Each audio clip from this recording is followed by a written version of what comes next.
How do you make something with billions of switches on a piece of silicon smaller than your fingernail? You can't carve it. You can't 3D print it. The features are atoms wide. Welcome to the chip fab.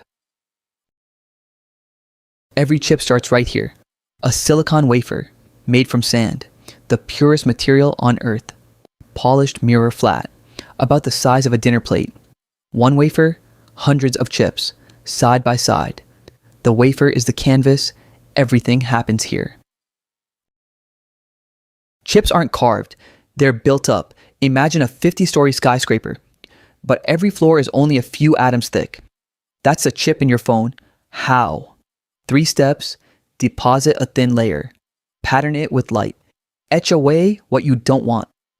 Then repeat. More than 50 layers. Hundreds of steps. 3 months or longer.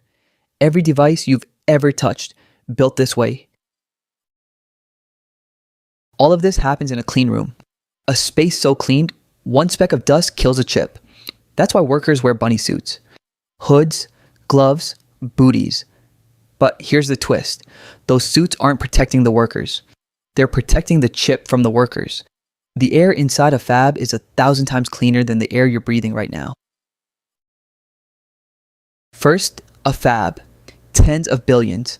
Then a chip, 3 months. Why? Every single step has to land within a few atoms of perfect. Some chips on every wafer fail. In the worst case, the whole wafer is scrapped. The percentage that work engineers call it yield. More on that in a future lesson. How do we put the right amount in the right place? Atom by atom. Next up, deposition.